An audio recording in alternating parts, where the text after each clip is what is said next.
پھر یہ بات جب ابرہہ کو بادشاہ کو پتہ چلی، اس نے ایک بڑا سا لشکر تیار کیا، ان میں سے چند ہاتھی تھے، 4-5 ہاتھی تھے، والوں کو لگی تو تفسیر میں آتا ہے جہاں جہاں لگتی گئی وہاں سے اس کو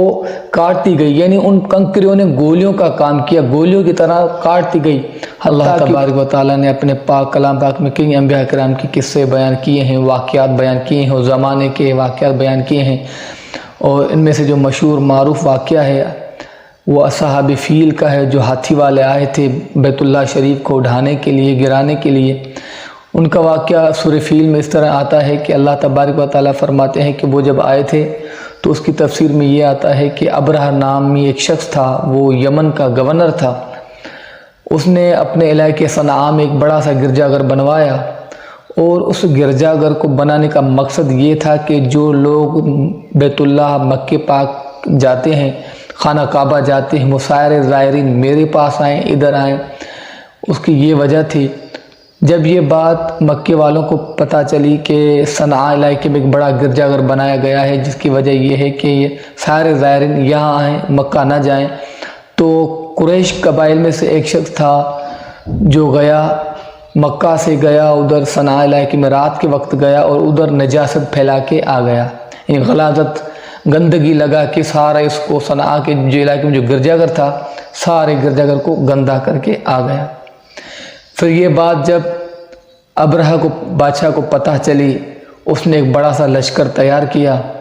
ان میں سے چند ہاتھی تھے، 4-5 ہاتھی تھے۔ جب وہ لشکر لے کے مکہ کی طرف نکلا تو محصر علاقے پر جب پہنچا تو اس نے حضرت سیدنا عبد المطلب کے جو اونٹ تھے ان پہ قبضہ جما لیا۔ پھر آپ سے اس نے کہا کہ اب تو جا کے اپنے بیت اللہ کی حفاظت کر، یہ اونٹ تیرے میرے قبضے میں۔ تو اس نے کہا وہ اللہ کا گھر ہے، اس کی حفاظت اللہ کرے گا، یہ اونٹ مجھے دے دے۔ ایسا ہی ہوا، جب ابرہہ بادشاہ کا پورا لشکر جب مکہ پاک پہنچا تو اللہ کے حکم سے اللہ تبارک و تعالیٰ نے اس طرح پس منظر ذکر کیا ہے کہ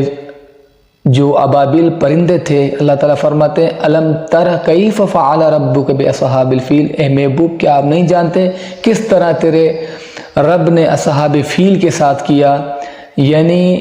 وارسل علیہم طیرا ابابیل، یعنی جو پرندے ابابیل تھے ان کی چونچوں میں اللہ تعالیٰ نے کنکریاں دے بھیجی،